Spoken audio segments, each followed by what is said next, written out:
أعوذ بالله من الشيطان الرجيم. بسم الله الرحمن الرحيم. بسم الله الرحمن الرحيم. السلام عليكم ورحمة الله وبركاته.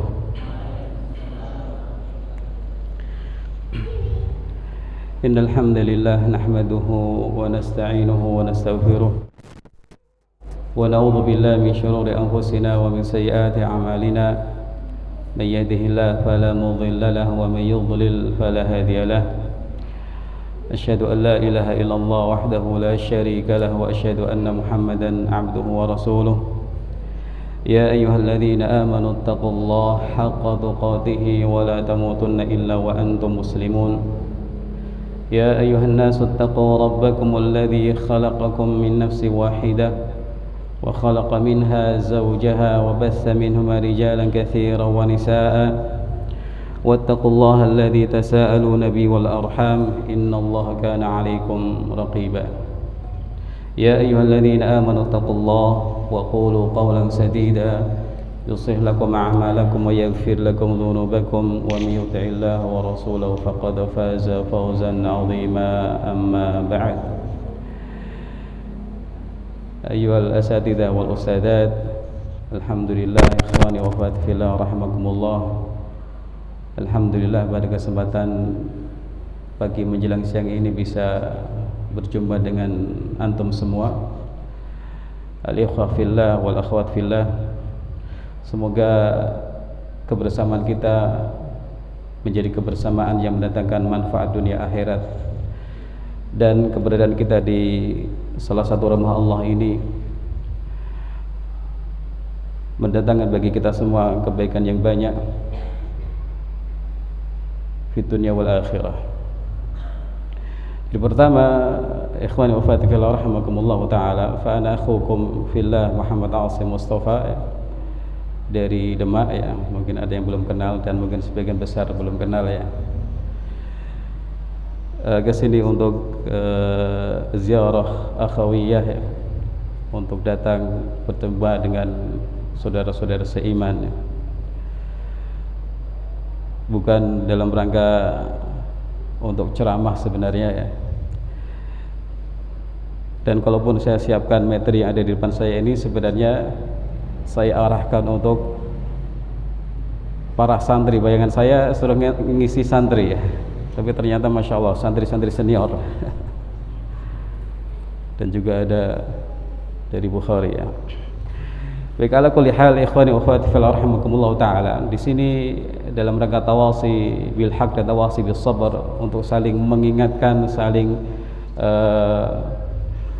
menyampaikan sesuatu yang semoga bermanfaat buat kita semua ya, dalam rangka untuk tawasi bil haq dan tawasi bis sabr. Fadzakir fa inna dzikra tanfa'ul mu'minin. Materi yang saya pilih adalah wajibnya thalabul ilmi sudah dimaklumi ya. Jadi dari judul saya sudah diketahui bahwa ini sekedar murajaat saja, murajaah syariah buat kita semua ya, buat saya pribadi dan juga yang hadir, semoga bermanfaat. Bahwa thalabul ilmi ikhwani wa akhwati fillah rahimakumullah itu sesuatu yang sudah kita ketahui kalau itu hukumnya fardhu, wajib atas kita semua. Nah, kan tapi seseorang setelah tahu thalabul ilmi itu wajib, apa yang harus dia lakukan? Nah, ada sekian pertanyaan-pertanyaan yang mesti kita jawab dan kemudian kita ambil langkah pasti dalam menjawabnya. Kita faham thalabul ilmi wajib. Atas siapa kewajiban itu? Kepada siapa kita belajar?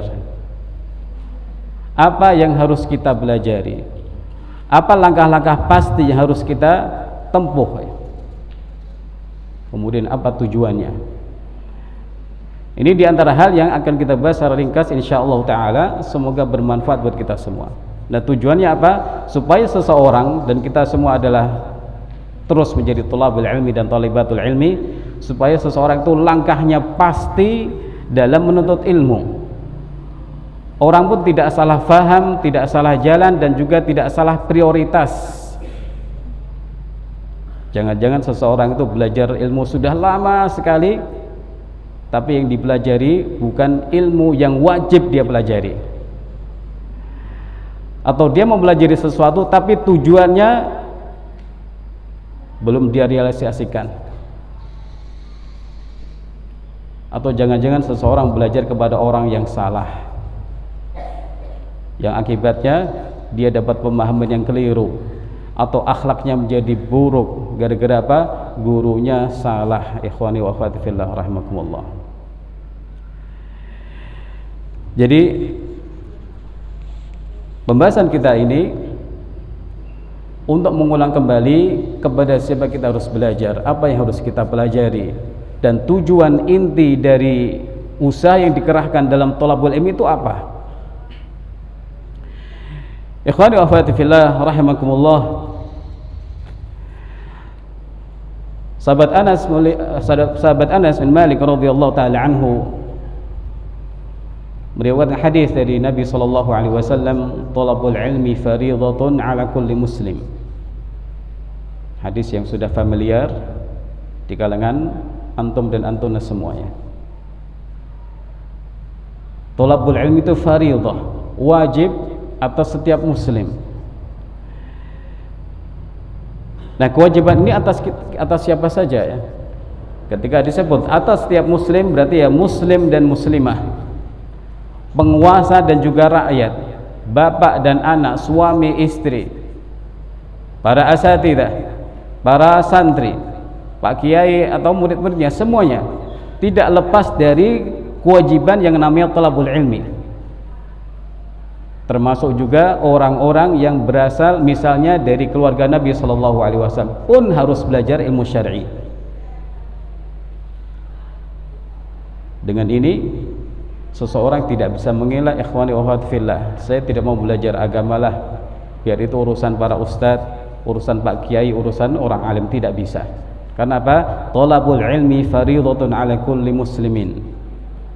Sangat jelas ketika disebut fardu, maka ini menjadi kewajiban kita semua. Tidak pandang bulu, tidak pandang kulit dan lain sebagainya. Semua wajib belajar ilmu syar'i. Ayyuhal ikhwah wal akhwat rahimakumullah taala.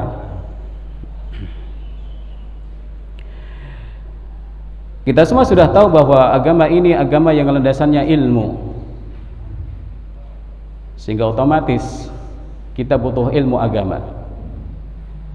Dan ajaran-ajaran Islam yang dibawa Nabi Muhammad SAW itu meliputi segala aspek kehidupan manusia, dari dia sebelum lahir sampai dia meninggal.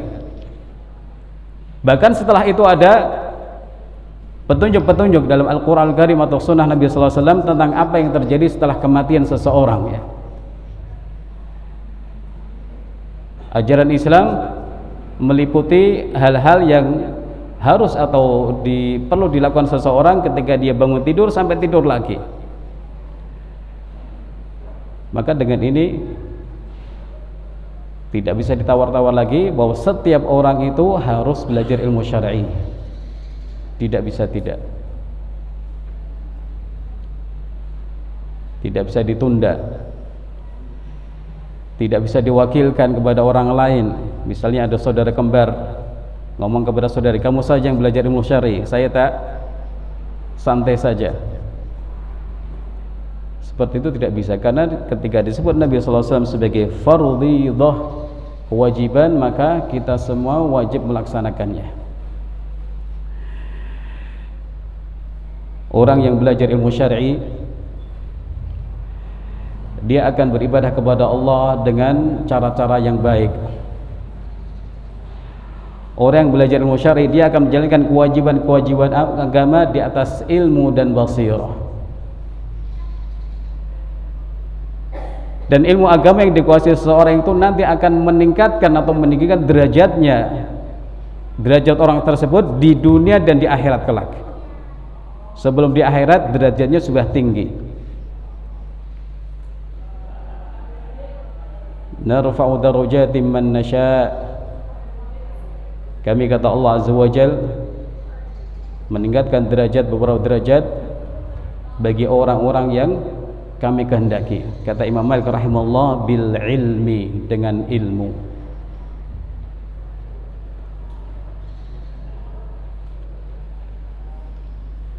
Dalam sejarah Islam bisa kita lihat ya, ada sekian atau sejumlah ulama itu asal muasalnya atau mereka itu berasal dari al-abid, para hamba sahaya. Tapi kemudian dimuliakan orang, dan kemudian nanti insya Allah akan mulia di sisi Allah karena ilmu agama yang mereka kuasai. Salah satu contohnya Ibnu Abza rahimahullah, yang dahulu dipercaya untuk menggantikan gubernur Mekah yang menemui Khalifah Umar bin Khattab. Dan kemudian ditanya, siapa orang yang engkau amanai untuk menggantikanmu selama engkau berada di sini? Dijawab Ibnu Abza. Lalu dijawab lagi, dia adalah maulan min mawalin, dia seorang maula, seorang yang bekas dimerdekakan. Sang khalifah kemudian takjub atau bertanya-tanya, engkau jadikan seorang bekas budak sebagai penggantimu yang mengurusi penduduk Mekah? Maka sang gubernur mengatakan, wa qari'ul Qur'an wa alimun bil faraid, dia itu menguasai Al-Qur'an dan menguasai ilmu faraid. Lantas sang khalifah mengatakan bahwa Nabi SAW dahulu bersabda, inna Allah yarfa'u bihadal kitabi aqwaman wa yad'u bihi akharin. Sungguh Allah Subhanahu wa ta'ala akan mengangkat derajat orang dengan kitab ini dan akan merendahkan orang dengan kitab ini ketika dia tidak beriman atau mengingkarinya. Ini ikhwani wa akhwati fillah rahimakumullah ta'ala, salah satu contoh ya, derajat seseorang sangat tinggi di dunia ini sebelum dia mendapatkan derajat tinggi di sisi Allah Subhanahu wa ta'ala. Contoh lain, Atha bin Abi Rabah, yang disebutkan dalam sejarah secara fisik itu tidak baik ya, kulitnya hitam, kemudian kakinya pincang, tangannya ada yang lumpuh ya. Tapi ternyata beliau bergelar Syekhul Islam, seorang alim besar, mufti Mekah yang dikerumuni orang-orang untuk mendapatkan ilmu dari beliau. Atha bin Abi Rabah rahimahullah, seorang tabi'in. Atau Maimun bin Mihran, yang kurang lebih keadaannya sama. Mereka adalah keturunan budak atau mantan budak yang dimerdekakan. Tapi Allah Azza wa Jalla muliakan mereka karena apa? Karena ilmu agama yang mereka pelajari dan mereka kuasai. Narfa'u darajatin man nasya, kami angkat beberapa derajat orang-orang yang kami kehendaki. Maka ini hendaknya Bapak Ibu dan Saudara rahimakumullah ya, kita jadikan sebagai motivasi buat kita semua untuk terus belajar. Narfa'u darajatin man nasya, yang mengangkat Allah, yang meninggikan derajat Allah, pasti tidak akan ada yang bisa menghinakan orang seperti ini. Ikhwani wa akhwati fillah rahimakumullah, agar umat itu semangat dalam talabul ilmi, Nabi SAW menyampaikan beberapa hadis ya, yang berisi tentang keutamaan talabul ilmi. Hadis yang juga sudah familiar ya, man salaka tariqan yaltamisu bi ilman sahalallahu bi tariqan ilal jannah. Barang siapa yang menapaki jalan untuk mencari ilmu, niscaya Allah Azza wa Jalla mudahkan jalan dia menuju surganya. Ilmu yang dia pelajari, pengetahuan agama yang dipelajari akan mendatangkan manfaat yang banyak, akan menjadi modal bagi seseorang untuk beramal soleh, sehingga nanti seseorang akan dimudahkan Allah Azza wa Jalla untuk memasuki surganya. Nah, di sini ada kata yaltamis, mencari, man salaka tariqan kon, barang siapa yang menapaki jalan untuk mencari ilmu. Ada kata iltimas di sini, kata sebagian ulama menunjukkan adab yang harus dipenuhi oleh orang yang mencari ilmu syar'i. Ada kesopanan yang dia tampakkan kepada seorang guru. Iltimas berarti meminta sesuatu kepada yang lebih tinggi. Karena itulah ulama menyampaikan banyak sekali adab-adab dalam talabul ilmi. Ikhwani wa akhwati fillah rahimakumullah ta'ala. Setelah kita membahas atas siapa kewajiban talabul ilmi ini, bahasan berikutnya adalah apa yang harus kita pelajari. Sementara ilmu dalam Islam itu banyak, luas ya. Kalau mau dibagi ya, ada ilmu pokok, ada ilmu alat. Ilmu pokok tentu beda dengan ilmu alat. Ilmu alat seperti ilmu mustalah hadis, ilmu usul fiqh atau nahwu sharaf, bahasa Arab dan lain-lain ya. Ini ilmu yang dipelajari untuk tujuan yang lain. Maksudun li ghairiha, dipelajari untuk tujuan yang lain. Artinya apa? Ketika orang sudah misalnya cascisus bahasa Arab ya, memang itu suatu keberhasilan, suatu kecakapan ya, bagus ya. Atau seorang sudah menguasai nahwu sharaf, bagus, barakallahu fihim ya, kita katakan seperti itu. Tapi bukan itu tujuan utama seseorang belajar ilmu nahwu, sharaf, mustalah hadis atau usul fiqih. Karena ini ilmu ini adalah ilmu-ilmu yang berkhidmat untuk ilmu-ilmu yang penting atau utama. Orang belajar bahasa Arab ya supaya faham tafsir, supaya faham hadis-hadis Nabi sallallahu alaihi wasallam, supaya bisa belajar kitab-kitab ulama yang memang tertulis dalam bahasa Arab. Demikian juga orang belajar ilmu usul fikih, ilmu mustalah hadis ya. Kalau sudah menghafal definisinya bagus, tapi bukan itu tujuan utamanya. Tujuan utama usul hadis apa tujuannya? Agar seseorang punya bekal sehingga dia tahu mana hadis yang sahih dan mana yang tidak sabit dari Nabi sallallahu alaihi wasallam. Karena ini alat ya, media perangkat untuk memahami ilmu yang lain. Demikian juga usul fikih, untuk menjadi bekal mujtahid atau orang-orang yang ingin jadi faqih ya, dalam berinteraksi dengan nas-nas Al-Quran ataupun hadis. Ini dalilnya am atau khas atau dan seterusnya, antum semua tahu ya. Nah, sementara ilmu tafsir, ilmu aqidah, ilmu fikih itu ilmu-ilmu yang dipelajari memang untuk kita fahami dan kita amalkan.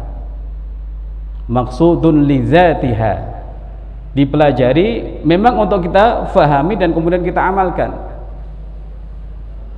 Kalau itu berhubungan dengan akidah, berarti kita amalkan dengan meyakini dengan seyakin-yakinnya tanpa ragu sedikit pun. Kalau itu fikih ya, kita amalkan dengan menjalankan sholat, memenuhi rukun-rukun sholat dan lain sebagainya. Nah, sekarang Bapak Ibu dan saudara-saudariku rahimakumullahu ta'ala, ilmu itu banyak. Sekarang kalau jenengan ditanya oleh murid, ustadz, ustadzah, yang wajib saya pelajari itu apa? Apakah saya harus wajib belajar ilmu ini tadi? Atau seseorang sedang berdakwah di tengah masyarakat, tiba-tiba tabligh akbar, mustalah hadis kan nggak pas ya. Tabligh akbar tentang mustalah hadis atau usul fikih kurang tepat. Nah, ilmu yang wajib kita ketahui secara fardu ain itu apa? Ini yang perlu kita mengerti dan kemudian kita sampaikan kepada orang lain, sehingga nanti orang tidak salah prioritas yang tadi kita sudah disinggung ya. Tidak salah prioritas.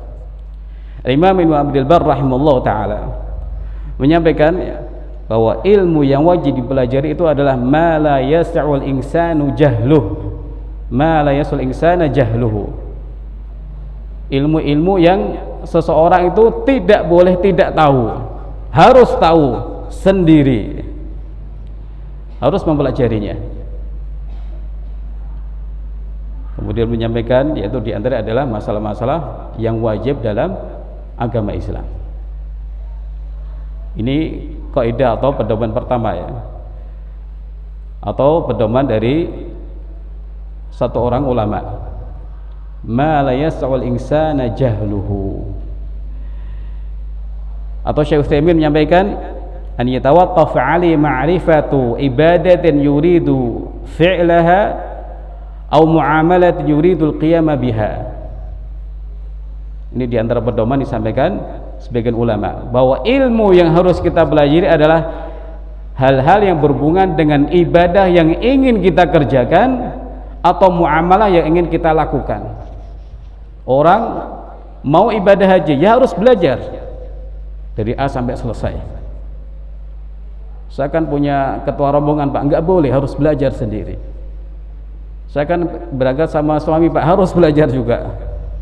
Tidak boleh mengandalkan suami, nggak boleh mengandalkan ketua rombongannya, nggak boleh mengandalkan pemimpin KBIH-nya atau travelnya dan lain sebagainya. Harus belajar sendiri. Kenapa? Anda menjenengan mau melakukan ibadah umrah atau haji, harus tahu. Masalah nanti lupa dan lain sebagainya ini urusan belakangan ya. Tapi harus belajar umrah itu apa rukunnya, pembatalnya apa dan lain sebagainya. Atau orang mau zakat, dia punya uang lebih, sudah memenuhi syarat haul dan nisab, maka dia pun harus belajar tentang melakukan zakat. Memang tidak harus seperti ini, duduk di majelis ilmu tidak, bertanya pun sudah cukup. Asal apa? Dia melakukan ibadah berdasarkan ilmu. Au muamalatan yuridu al-qiyam biha. Au muamalatun yuridul qiyam biha. Atau seseorang mau melakukan muamalah, jual beli, sewa menyewa ya. Kalau orang kerjaannya tidak seperti itu ya tidak wajib. Tapi ketika dia terjun ke bisnis jual beli, terjun ke sewa menyewa, atau zaman sekarang bisnis online, ya harus belajar tentang seluk-beluk hal tersebut supaya apa? Tidak terjatuh di riba atau tidak terjatuh pada mencelakai orang, merugikan orang dan lain sebagainya. Nah, ini pedoman tentang kewajiban ilmu yang wajib dari Syekh Utsaimin rahimahullah dalam kitab Al-Ilmi. An yatawaqqaf 'alaihi ma'rifatu ibadatin yuridu fi'laha aw ma'rifatu muamalatin yuridu al-qiyama biha. Sementara Syekh Sa'id bin Ruslan hafizahullah menyampaikan yang wajib kita belajar itu apa? Ma wajaba 'alaika 'amaluhu wajaba 'alaika ta'allumuhu. Ini sudah ngantuk ya, ada yang ngantuk-ngantuk ini. Khusyuk atau ngantuk atau tawadhu? Kalau dulu dosen mengatakan, ya ikhwani la taghuddu absarakum. Jangan ghudul basar sama saya, kata Syekh Hidmat Bashir hafizahullah ya. Jangan ghudul basar sama saya, nanti kalau di luar baru ghudul basar. Ya, maksudnya ojo ngantuk. Ya. Jadi kata Syekh Sa'id Ruslan, yang wajib dipelajari seseorang, yang wajib kita pelajari adalah ma wajib 'alaika 'amalu wajib 'alaika ta'allumuhu. Yang wajib engkau amalkan maka harus engkau pelajari. Kita dengan hadir di majelis ilmu atau bertanya kepada orang lain. Jadi tidak mesti harus duduk di majelis ilmu. Yang penting orang bertanya kepada orang alim, Ustaz saya mau begini bagaimana ini? Kemudian dijelaskan, ya sudah selesai.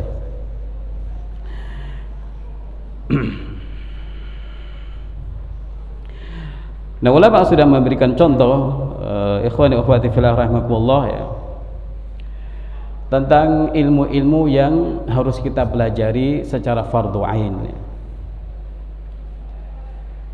Syekh Muhammad bin Wahhab rahimahullah menyampaikan tentang al-usulus salasah. Ini harus dipelajari dan diketahui orang dengan baik, mengenal Allah, mengenal Islam, mengenal Nabi Muhammad SAW. Seseorang mengenal zat yang menciptakannya, ini wajib, harus tahu supaya cinta kepada Allah dan juga sekaligus takut kepada Allah, rindu kepada Allah, berharap kepada Allah ya. Kemudian tidak timbul keyakinan-keyakinan yang keliru tentang Allah atau perbuatan-perbuatan Allah ya. Kemudian orang mengenal risalah yang Allah Ta'ala turunkan kepada Nabi SAW, supaya orang tahu bagaimana cara beribadah, menghambakan diri kepada Allah Subhanahu wa Ta'ala. Dan kemudian orang mesti tahu sosok Rasul yang dipercaya Allah Subhanahu wa Ta'ala untuk menyampaikan risalah dari Allah Subhanahu wa Ta'ala. Ikhwan wa akhwat fillah rahimakumullah.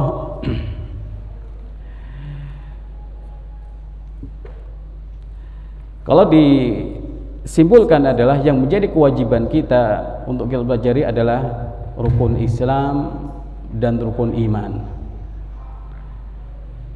atau kandungan hadis Jibril alaihissalam. Nah, kalau orang mau mempelajari ini dengan baik kan butuh waktu yang banyak. Butuh waktu yang banyak ya. Tentang syahadat diuraikan, tentang sholat diuraikan dari A sampai selesai, tentang zakat, haji dan seterusnya, kemudian rukun iman yang 6, dan kemudian tingkatan yang lebih tinggi tentang ihsan. Maka dari itu, ikhwani wa akhwati fillah rahimakumullah taala, pelajaran buat kita semua, seandainya ya ada pengajian tentang rukun Islam, rukun iman, janganlah ada di antara kita yang berpikir, sudah pernah itu, saya sudah tahu, always tahu gitu ya. Kenapa?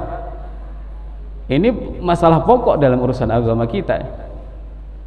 Mungkin kita sebagian sudah tahu tentang rukun Islam, rukun iman, tapi menghadiri majelis ilmu tentang masalah-masalah yang pokok dalam agama itu sangat penting ya, untuk mengingatkan kita kembali yang sudah kita ketahui, kemudian memantapkan yang sudah kita ketahui, atau mungkin ada yang kita lupa, atau mungkin ada faedah-faedah baru dari penceramah atau syekh atau seorang alim atau ustaz.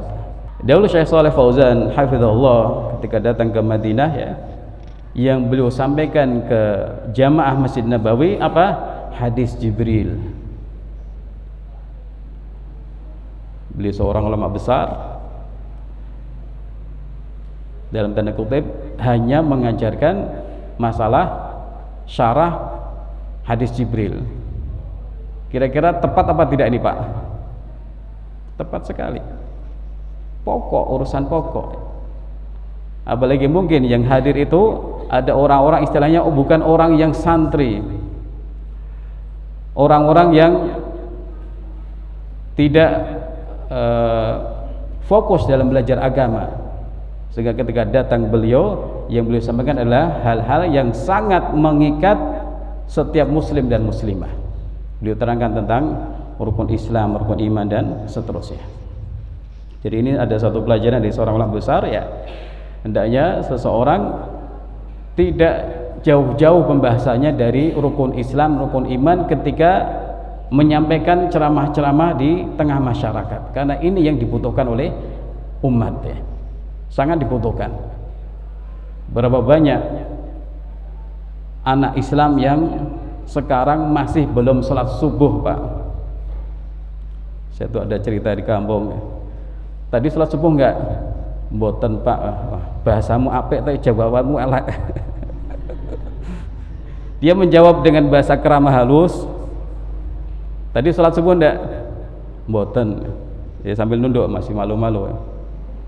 Bahasamu bagus tapi jawabannya enggak bagus. Ikhwani wa akhwati fillah rahimakumullah taala. Al-Imam Ibn Abdul Barr rahimahullah punya uraian yang lebih luas ya, tentang hal-hal yang wajib kita pelajari. Di sini akan saya kutipkan hal-hal yang berhubungan dengan masalah akidah ya. Nanti bisa dirujuk di kitab Jami' Bayani Fadli Ilmi. Beliau menyampaikan bahwa di antara yang wajib dipelajari oleh seseorang adalah hal-hal yang sifatnya al-faraid.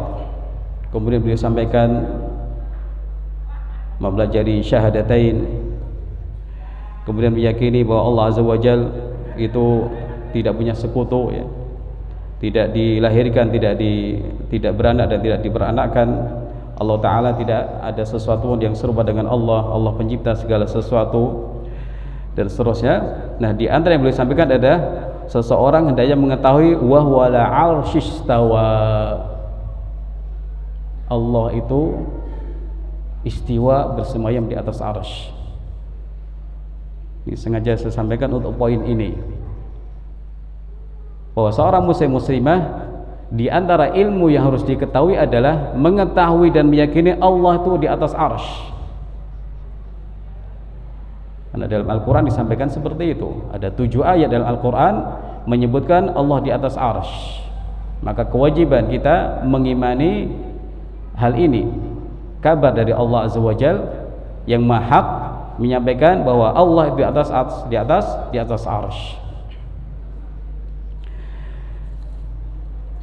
Poin berikutnya, apa sumber ilmu dalam agama kita?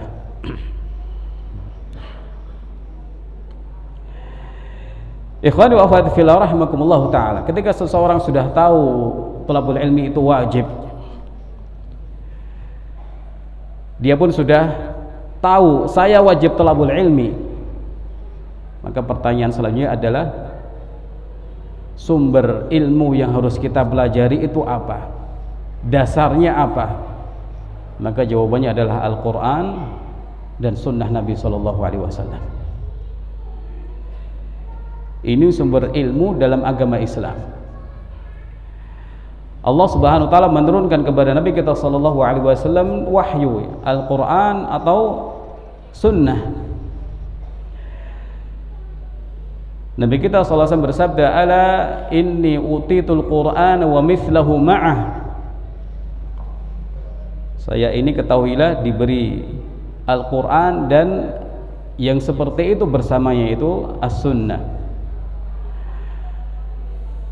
Al-Hafidh Ibn Hajar Al-Asqalani rahimahullah dalam kitab Hadits Syari beliau menyampaikan, fa inna awla ma surifat fihi nafaisul ayyam wa ala ma khussa bi bimazidil ihtimam al-ishtighal bil ulum asy-syar'iyyati al-mutalaqqa an khairil bariyah.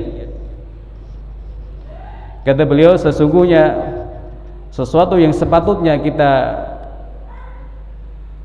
memanfaatkan waktu-waktu yang mulia untuk hal tersebut, dan sesuatu yang hendaknya kita istimewakan dengan perhatian yang lebih, yaitu apa? Al-ishtighal bil ulum syar'iyyah, menyibukkan diri dengan ilmu-ilmu syar'i yang diambil dari khairil bariyah Nabi Muhammad SAW. Ini sesuatu yang beliau tekankan dan sampaikan. Kita punya waktu, punya usia, punya waktu luang, ada libur dan seterusnya, maka hendaknya waktu-waktu yang produktif tersebut, waktu-waktu yang berharga tersebut, hendaknya dipakai sebesar-besarnya untuk menyibukkan diri dengan ilmu-ilmu dari Nabi SAW. Lalu beliau mengatakan, wala yartabu aqilun fi anna madaraha ala kitabillahil muqtafa wa sunnati nabiyihil mustafa. Dan orang yang berakal tidak ragu-ragu lagi kalau porosnya sentral dari ilmu Nabi SAW adalah kitabullah dan sunnah Nabi SAW. Maka dalam agama kita, ikhwani wa akhwati fillah rahimakumullah ta'ala, mimpi bukan dasar agama. Wangsit, testimoni, apalagi kata orang, itu bukan sesuatu yang menjadi sumber dalam beragama kita kepada Allah Azza wa Jalla. Sumber beragama kita adalah Al-Quran dan Sunnah, Al-Quran dan hadis-hadis Nabi Sallallahu Alaihi Wasallam, bukan yang lain-lain ya. Jadi mimpi, atau kalau orang yang lain mengatakan ada kasyaf ya, atau tajalli dan lain sebagainya, ini semua bukan sumber ilmu dalam agama kita. Anggap saja Nabi Khidir masih hidup, anggap saja seperti itu. Tetap saja kita ini yang wajib kita lakukan adalah taat kepada Nabi SAW. Ada cerita seseorang dapat 5 jilid kitab dari beliau, gitu ya, luar biasa. Seperti ini hal yang tidak berlaku. Sebab Nabi SAW pernah bersabda, "Lau kana Musa hayyan ma wasi'ahu an illa an yattabi'ani." Seandainya Nabi Musa masih hidup, maka tidak ada pilihan bagi beliau kecuali mengikuti Nabi Muhammad SAW, karena beliau Nabi akhir zaman. Ajaran beliau berlaku sampai akhir zaman. Yang wajib dilakukan umat beliau adalah menaati beliau SAW, bukan yang lain-lain. Betul kita butuh seorang alim untuk memahami agama, tapi ketaatan mutlak hanya dilakukan seorang muslim kepada Allah Azza wa Jalla dan Nabi Muhammad sallallahu alaihi wasallam. Dan ketaatan ini nanti akan mendatangkan ismah, ya, keselamatan, kebaikan di dunia dan akhirat. Karena Nabi SAW bersabda, "Taraktu fikum amrani lan tadhillu ma tamassaktum bihima kitaballah wa sunnati." Aku tinggalkan bagi kalian 2 hal, kalian tidak akan sesat kalau berpegang teguh dengan keduanya. Apa itu? Kitabullah, sunnah, dan sunnah Nabi SAW. Dan maknanya mudah sekali, karena ini wahyu yang pasti berisi kebaikan karena berasal dari Allah Azza wa Jalla yang maha hak. Orang yang memeganginya dengan kuat, dengan berteguh dengannya, pasti akan selamat, pasti akan lurus, pasti akan bahagia.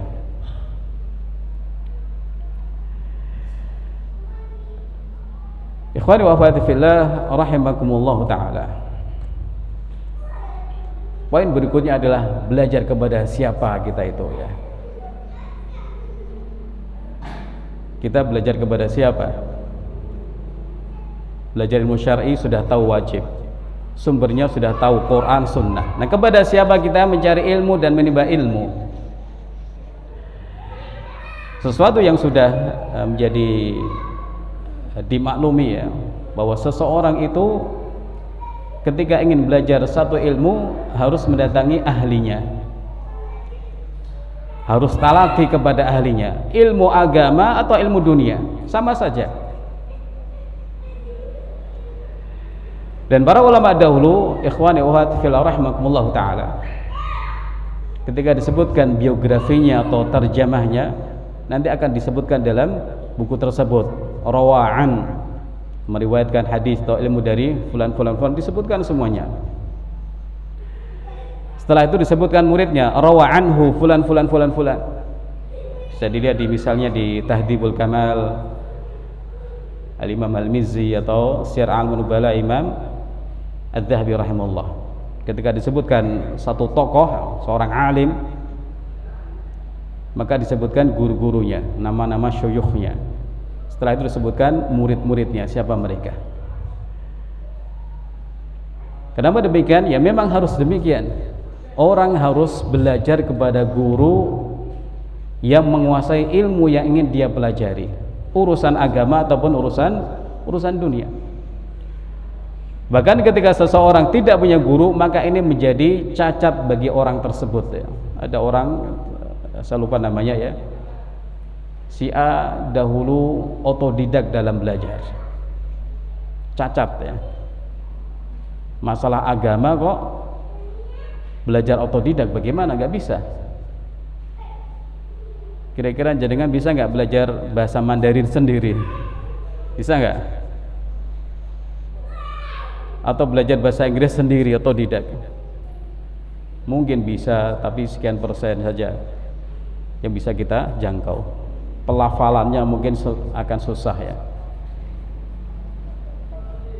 Orang belajar bahasa Arab sendiri akan tetap susah, harus dengan guru, karena guru nanti akan menunjukkan jalan, ini loh yang mudah-mudah. Guru akan menyampaikan hal-hal dengan secara terstruktur, pelajari yang matan dasar-dasar dahulu, kemudian meningkat ke langkah-langkah berikutnya. Tapi kalau orang belajar sendiri, datang ke maktabah, banyak buku, bingung, terus ngambil buku Fathul Bari untuk keren-kerenan atau apalah, kemudian belajar baca kok susah ya, yowis nggak usah belajar ilmu syar'i. Kenapa? Dia merasakan susah karena sudah keliru tahapan yang dia tempuh ya. Dia tidak belajar sesuai dengan kaidah yang sudah disampaikan ulama. Nah, tentang ini ikhwani akhwati fillah rahimakumullah taala, bahwa seseorang yang ingin belajar ilmu harus berguru kepada seorang alim muslim. Kata muslim di sini biasanya tidak disebutkan dalam buku-buku ya, tapi perlu ditekankan di masa sekarang. Karena apa? Sebagian orang belajar ilmu agama kepada orientalis, belajar agama kepada orang-orang yang kufur kepada Allah Azza wa Jalla. Ini sudah salah jalan yang akhirnya nanti bisa mengakibatkan salah asuhan. Pulang-pulang punya pemahaman yang baru. Pulang-pulang liberal jadinya. Pulang-pulang mengatakan assalamualaikum sama itu dengan good evening atau good morning ya. Gara-gara apa? Belajar kepada orang yang salah. Jadi guru yang mesti kita datangi atau jadi rujukan ilmu bagi kita adalah seorang muslim, alim muslim. Kemudian dia seorang yang bertakwa kepada Allah Azza wa Jalla, seorang yang bersifat wara' ya, tidak mata duitan, tidak mata keranjang, afif ya, orang yang menjaga kehormatan ya. Dia wara' terhadap dunia ya. Ini di antara sifat guru yang hendaknya kita jadikan sebagai timbangan, parameter kepada siapa saya harus belajar. Nah, biasanya tentu ketika ada guru-guru yang baik, maka hendaknya orang memilih yang paling senior dahulu, kibarul ulama dahulu, yang bisa dia jangkau. Karena orang yang lebih tua, lebih sepuh itu memiliki sesuatu yang tidak dimiliki orang-orang muda. Nah, di sini hendaknya seorang santri atau siapapun ya, tulabul ilmi dan thalibatul ilmi, memanfaatkan ulama-ulama besar atau asatidzah sepuh untuk didatangi majelis-majelis ilmunya. Supaya apa? Kita dapat barokah. Al barokah ma'a al akabir, kata saya lupa ini hadis apa bukan ya. Berkah itu bersama orang-orang senior ya. Atau kalau diringkas ya, seorang alim rabbani, seorang ulama yang rabbani, orientasinya akhirat ya. Kemudian dia mengajarkan kepada murid-murid tahapan-tahapan secara pasti ya. Alim rabbani adalah orang yang mengajarkan kepada orang lain sigharul ilmi qabla kibarihi, ilmu-ilmu yang dasar sebelum ilmu-ilmu yang luas. Memang kelihatannya lama, kok saya harus belajar usul salasa dahulu Pak, saya kenapa harus belajar kalau nahwu apa al-jurumiyah misalnya. Maka kita katakan memang harus seperti itu. Karena matan-matan ini hakikatnya adalah pondasi-pondasi, sekaligus juga menyampaikan hal-hal yang prioritas dalam ilmu-ilmu tersebut ya. Dalam fikih misalnya, ikhwani akhwati fillah rahimakumullah taala, matan-matan ilmu fikih biasanya dimulai dengan bab taharah, kemudian sholat dan seterusnya. Jihad kapan? Belakangan. Berarti apa? Di sini membina seseorang untuk memahami bahwa urusan taharah, urusan sholat, puasa, zakat itu jauh lebih penting. Harus diwujudkan dahulu oleh seseorang. Bukan berarti membahas jihad itu tidak penting, tapi di sini kita ingin membahas skala prioritas ya. Orang belum paham apa-apa kok jenengan kasih tablik kabar tentang apa? Tentang masalah jihad, kan nggak tepat.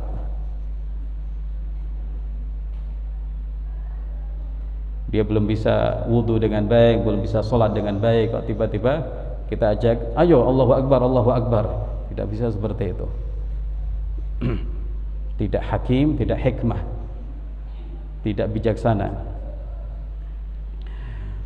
Nah, kita belajar kepada guru yang akhlaknya baik ya, lisannya baik, matanya terjaga, kakinya juga melangkah kepada tempat-tempat yang baik ya. Karena guru itu sebagaimana disampaikan pepatah ya, ini dalilnya pepatah ini. Guru kencing berdiri, murid kencing berlari. Ini sampai kapan, Ustaz? Sampai jam berapa? Sudah jam 11 kurang 5 menit. Biasanya sampai jam 11. Kenapa? 11/4. Ya, berarti harus ada yang dipercepat ini.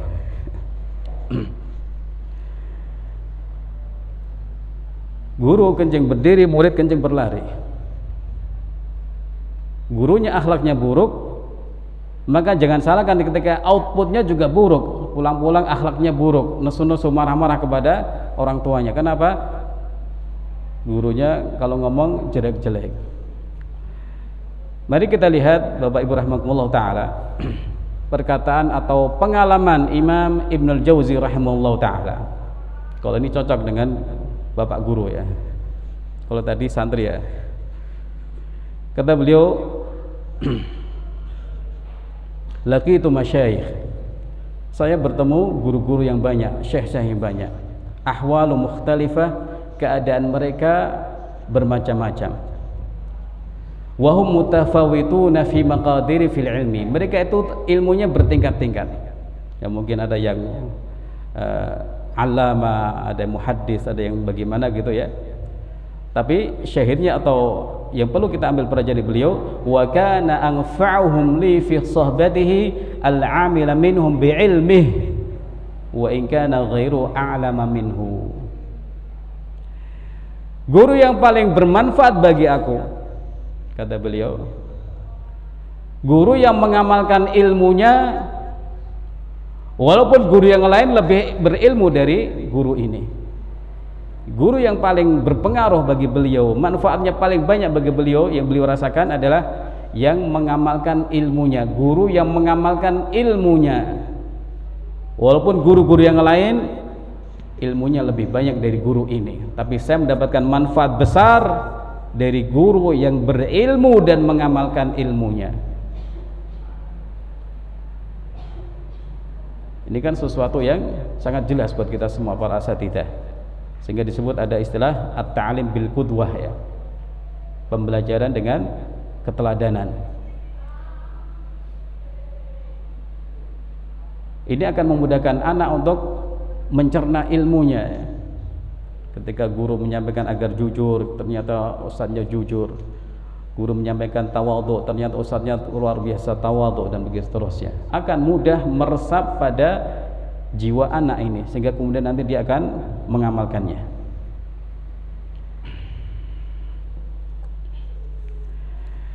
Berikutnya,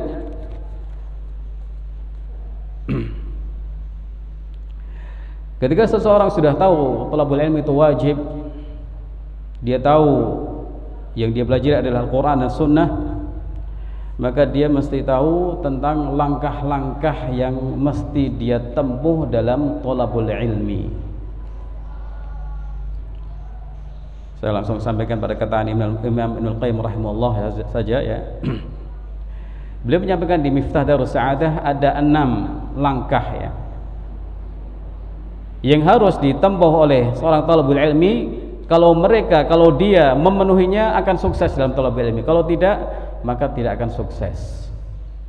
Yang pertama, husnu al-insaf atau husnul fahm, punya pemahaman yang lurus. Nah, pemahaman lurus tentu kita butuh guru yang lurus. Dan dahulu kenapa khawarij menjadi khawarij atau orang-orang itu akhirnya memiliki keyakinan yang keliru? Karena tidak berguru kepada para sahabat Nabi SAW, tidak merujuk kepada pemahaman sahabat Nabi SAW. Sahabat yang mulia Ibnu Abbas ketika datang ke Khawarij untuk adu argumentasi dengan mereka. Beliau menyampaikan muqaddimah dialognya dengan muqaddimah manhajiyah ya, yang biasa kita seru-serukan, memahami Al-Quran, Sunnah dengan pemahaman sahabat atau salafus saleh. Ataitu min indi ashabi Rasulullah sallallahu alaihi wasallam, saya datang dari sisi para sahabat Nabi sallallahu alaihi wasallam. Kepada mereka lah Al-Quran turun, dan mereka lebih faham Al-Quran daripada kalian, wahai Khawarij. Enggak berani nunjuk begini ya, gini aja ya. Daripada kalian gitu ya. Ini kan kaidah manhajiyah, pedoman manhaj. Bagaimana seseorang memahami nas syar'i, butuh pemahaman sahabat karena mereka murid-murid Nabi sallallahu alaihi wasallam. Mereka lebih faham dari Al-Quran kepada Al-Quran daripada kalian. Dan akhirnya banyak sekali orang yang bertaubat dari mereka. Nah, pemahaman yang lurus ini tentu kita butuh pertolongan Allah Azza wa Jalla ya, supaya kita memahami ilmu-ilmu agama dengan baik setelah seseorang berusaha keras dengan belajar kepada guru dan lain-lain ya. Saya ingin sampaikan suatu kejadian ya, tidak jauh dari sini ya. Pernah sholat di satu tempat, adzan maghrib itu keadaan masih terang Pak. Keadaan itu masih terang Ustadz, maaf. Jadi adzan kalau sekarang misalnya jam 6 berapa? 10 menit gitu ya, adzan maghrib ya. Jadi mungkin 5 menit sebelum itu sudah dikumandangkan adzan, atau 10 menit sebelum itu dikumandangkan adzan. Selidik punya selidik, tanya-nanya, oh gini Ustaz. Jadi yang punya masjid ini punya pemahaman bahwa sholat terbaik adalah sholat di awal waktu. Makanya adzannya sebelum waktunya, sholatnya setelah waktu masuk sholat. Gimana menurut jenengan? Ini ada ini. Tapi alhamdulillah ketika qiyamatus shalah itu sudah gelap ya, sudah masuk waktu sholat ya. Ada pemahaman seperti ini ya. Padahal namanya adzan itu apa? Pemberitahuan waktu sholat masuk. Sementara ini dengan adzan sebelum waktu sholat berarti dia sudah menyalahi aturan. Ini pemahaman yang keliru ini. Dan ternyata sekian lama masih berjalan di tempat tersebut. Alhamdulillah sedikit demi sedikit sudah bisa dikondisikan ketika menantu pemilik masjid itu sengaja sholat sunnahnya dipanjangkan biar iqomahnya agak mundur. Kemudian husnu as-su'al, hendaknya orang itu ketika bertanya, bertanyalah yang baik, bertanya yang belum difahami ya. Orang bertanya kan untuk memantapkan sesuatu yang dipahami, kemudian mungkin ragu-ragu. Nah, hendaknya seperti ini. Jangan bertanya untuk ngetes, atau jangan bertanya tentang sesuatu yang tidak manfaat sama sekali. Contohnya apa? Ada seseorang datang kepada Asy-Sya'bi rahimahullah, Mas mumra'ata iblis gitu ya. Siapa nama istri iblis? Siapa namanya Mas? Ustaz. Dijawab dengan jawaban cerdik cerdas, dzaka ursun ma syahidtu. Pas walimahan aku ora teko. Pas walimahan saya enggak hadir.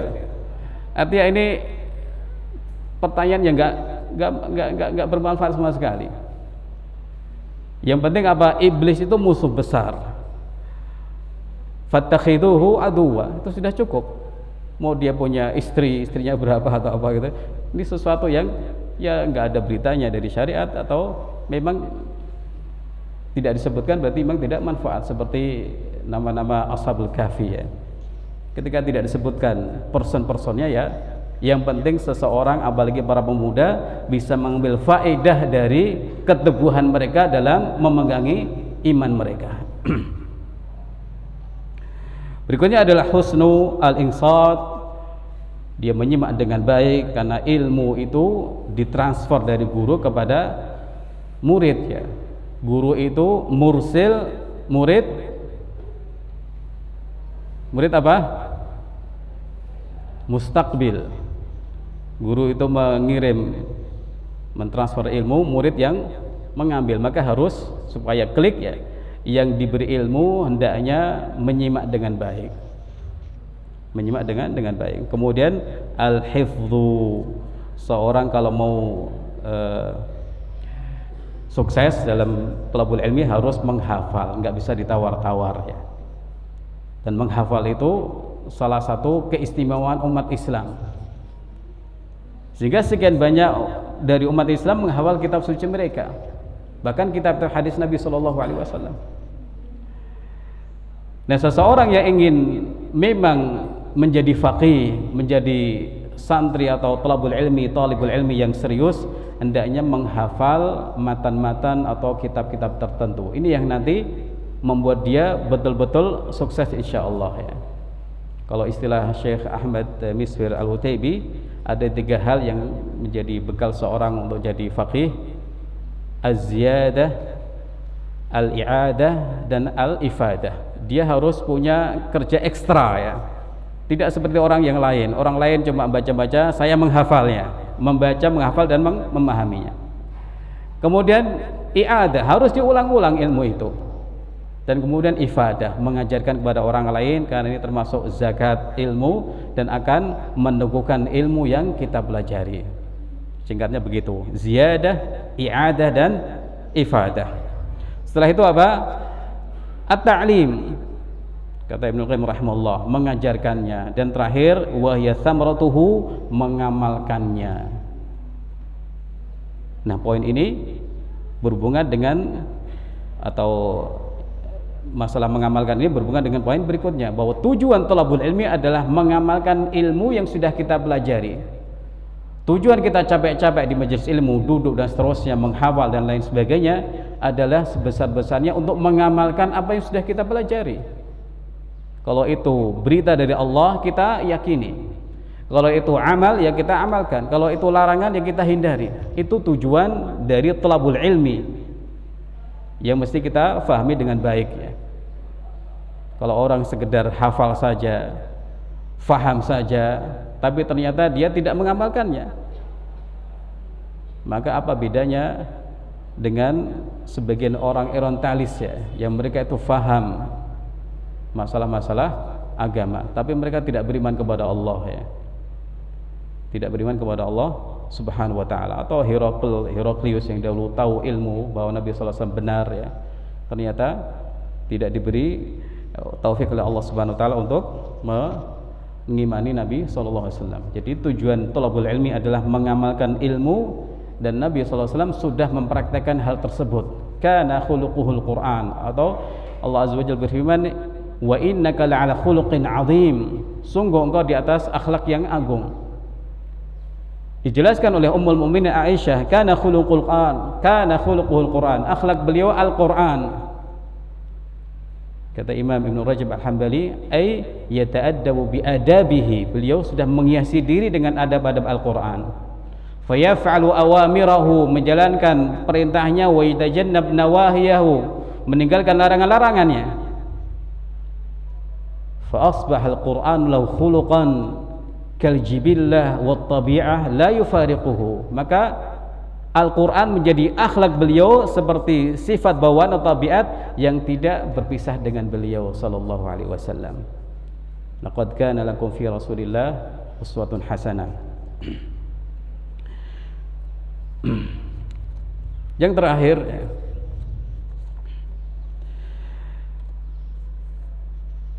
bahwa ilmu itu banyak dan kita butuh ya kebaikan-kebaikan yang ketika masih ada waktu luang, ada sisa umur, ada peluang-peluang untuk menambah ilmu, maka hendaknya kita jangan ragu-ragu untuk terus belajar ilmu syar'i, terus untuk menimba ilmu, apalagi kalau datang seorang alim besar ya. Atau terus marilah kita belajar melalui fasilitas-fasilitas yang ada di zaman sekarang ya. Al-Imam Taqiyuddin Al-Hisni dalam kitab beliau Kifayatul Akhyar ya, syarah matan Ghayah wa Taqrib, di muqaddimah beliau mengatakan, fa innal anfusaz zakiyah at-talibah lil maratibil aliyah lam tazal tadba'u fi tahsilil ulum syar'iyyah.